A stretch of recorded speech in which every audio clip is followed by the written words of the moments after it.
Hello friend, आपण केलेला gas चालू, त्याच्यावर ठेवलेले कढई. आपल्याला करायचं आहे बारीक चिरून दोडका घेतलेला आहे. इथं घेतलेला आहे बारीक चिरून कांदा फोडणीसाठी. इथं एकदम थोडं असं खोबरं आणि लसूण घेतलेलं आहे, बारीक करून घेते मी मिक्सरच्या साहाय्याने.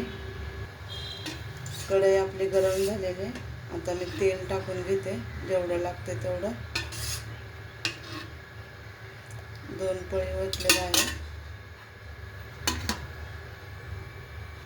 तेल गरम झालेलं आहे, जिरं टाकून घेते. लगेच असा कांदा टाकून घेते,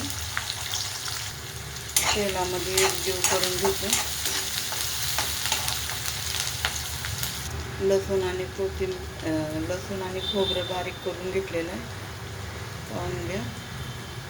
टमॅटो मी बारीक करून घेते, आपल्याला फोडणीसाठी वापरायचा आहे. कांदा छान असा लाल झालेला आहे. खोबरं आणि लसूण टाकून घेते, एकजीव करते. एक मोठ्या आकाराचा टमाटा घेतलेला आहे, तो पण टाकून घेते.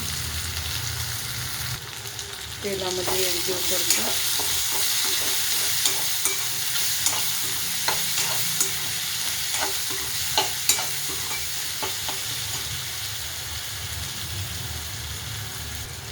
सुरुवातीला तेलामध्ये मीठ टाकून घेते, म्हणजे आपले टमॅटो पूर्ण गाळ होईल. जेवढं लागतं तेवढं. कोथिंबीर टाकून घेते, तेलामध्ये एकजीव करते.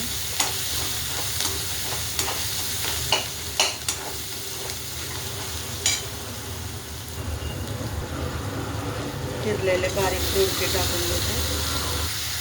सगळे दोडके टाकून घेतलेले आता एकजीव करते.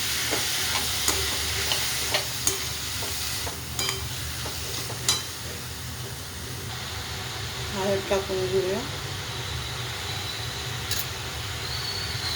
आपला घरगुती काळा मसाला टाकून घेऊया. मसाले टाकून घेतले, आता एकजीव करूया.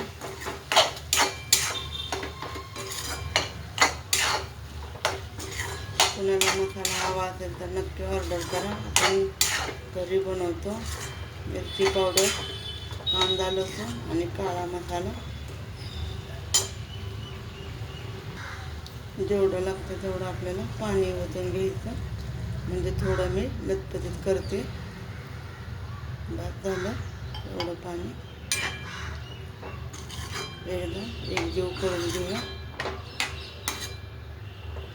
आणि शिजण्यासाठी ठेवूया. दोडका वापरण्यासाठी आपण ताट ठेवून घेऊया. आता दोडका आपला शिजत असायला उकळी मारलाय, म्हणजे आता थोडासा शेंगाचा कूट टाकून घेते मी, एकजीव होण्यासाठी, म्हणजे घट्टपणा येण्यासाठी. या प्रकारची भाजी झालेली आपली. या प्रकारे आपली दोडक्याची भाजी झालेली आहे. अजून दोडका शिजतो. आपल्या मसाल्याचा कलर कसा आलेला आहे भाजीला पाहून घ्या. कोणाला हवा असेल तर नक्की ऑर्डर करा. एकदा आवडले तर लाईक करा, शेअर करा आणि कमेंट करा. धन्यवाद.